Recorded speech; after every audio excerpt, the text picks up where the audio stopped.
Here's a look at the garden on February 27th. We've been doing some work recently, mostly dealing with the bare rootstock that arrived. There's a view of the greenhouse and a number of the wine barrels and raised beds that we've put in recently.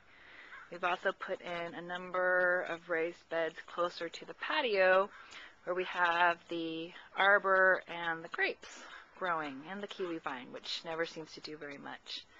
In just a second, I'll take a peek inside the greenhouse and show what's going on. Inside the greenhouse, we have 3 raised beds. The far raised bed currently has garlic and onions and chives planted in it, as well as some mosh, which I'm trying for the first time and don't really know very much about. The second bed has spinach and lettuces, as well as a little bit of Swiss chard. And then the third bed here really doesn't have very much except some carrots that were overwintered. We also have a new nectarine tree, as well as a barrel that's going to contain a peach tree, which we're planning to plant tomorrow. And I also have the lemon tree, which seems to be doing pretty well.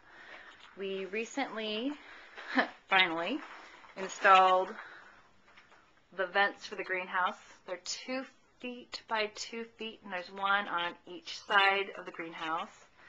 One of the nice things about this greenhouse is that you can also open up the sides to allow in extra ventilation when it's really hot. And even in a day in February, it can get really hot within this greenhouse. I've got 2 of the side panels over here opened up, and the wind's blowing a little bit in here, and it's 77 degrees, which is actually kind of cool because I sit in a chair over there when I can and read a book. It's 45 outside and 77 in here, and it's kind of nice to be able to be in a balmy environment once in a while. This is the upper area, which is primarily the orchard.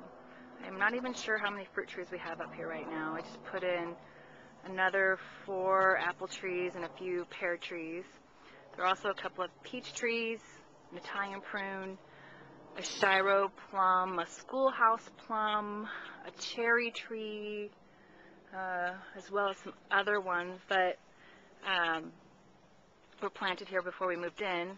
This is also where I have the strawberry patch and a compost pile, as well as a large area that will eventually be a planting area, but right now just a bunch of cardboard and leaves and muck. This is the south side of the greenhouse. As you can see, I do have a couple of the panels open. There's also the Rainier cherry tree, which I think we might just leave because it'll die if we move it, and it doesn't really create much shade, so we'll see if it can be okay there. We've also got 8 different rain barrels ready for planting.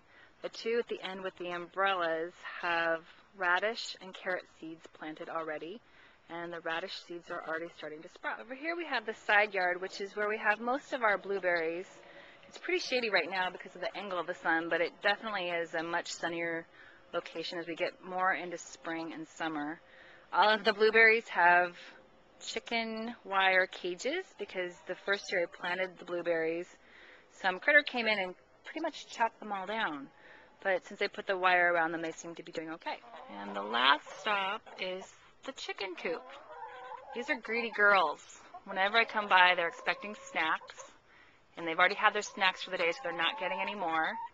They're doing a really good job laying eggs. I think we're getting at least 2 dozen eggs a week from the 5 chickens that we have, and it's actually a little bit more than we typically eat, so we've been giving chicken eggs away to friends, and people really love to get fresh chicken eggs.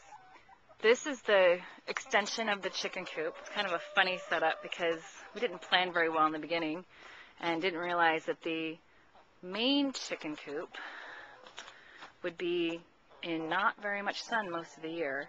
So there's the main coop and then a little tunnel that takes the chickens to the new bigger coop. The placement of the bigger coop was probably the best place we could have put it because of how much sun it gets, but it was already mostly enclosed, and we just had to cover the top and fence in one side, and then we had a huge area for the chickens, and they seem to be pretty happy there.